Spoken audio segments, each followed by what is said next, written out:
Lots of people travel to the big station at the end of the line. Engines from the other railway sometimes pull their trains. These engines stay the night and go home next day. Gordon was talking one day to one of these.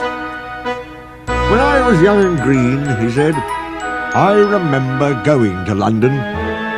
You know the place? The station's called King's Cross." "King's Cross?" snorted the engine. "London's Euston. Everybody knows that." "Rubbish," said Duck. "London's Paddington." "I know. I worked there." They argued till they went to sleep. They argued when they woke up.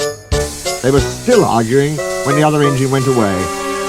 "Stupid thing," said Gordon crossly. "I've no patience." "Stupid yourself," said Duck. "London's Paddington. Paddington, do you hear?" "Stop arguing," James broke in. "You make me tired. You're both agreed about something anyway." "What's that?" "London's not Euston," laughed James. "Now shut up." "I'm sure it's King's Cross. I'll go and prove it." But that was easier said than done. London lay beyond the big station at the other end of the line. Gordon had to stop there. Another engine then took his train. "If I didn't stop," he thought, "I could go to London." One day he ran right through the station. Another time he tried to start before the fireman could uncouple the coaches. He tried all sorts of tricks, but it was no good. His driver checked him every time. "Oh dear," he thought sadly, "I'll never get there." One day he pulled the express to the station as usual. His fireman uncoupled the coaches and he ran onto his siding to wait till it was time to go home. The coaches waited and waited at the platform, but their engine didn't come. A porter ran across and spoke to Gordon's driver. "The inspector's on the platform. He wants to see you." The driver climbed down from the cab and walked over to the station.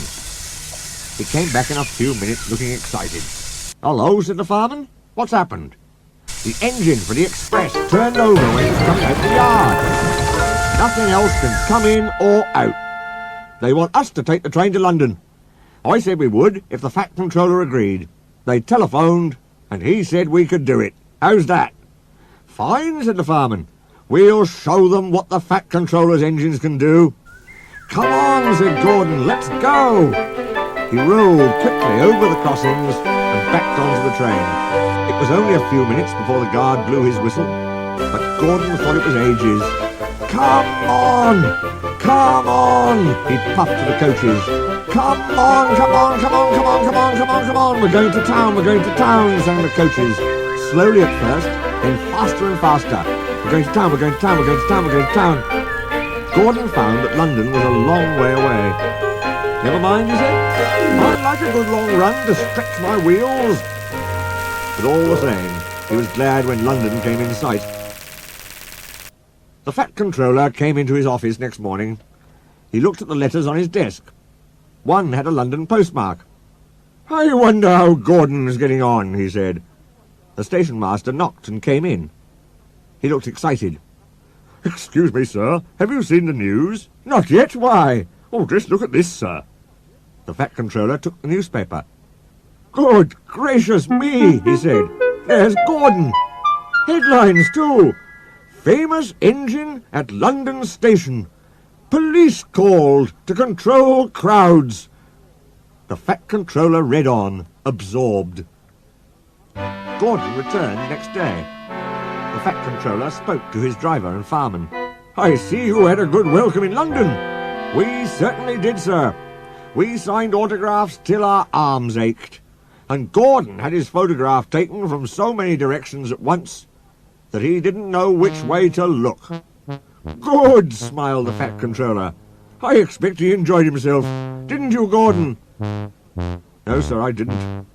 "Why ever not?" "London's all wrong," answered Gordon sadly.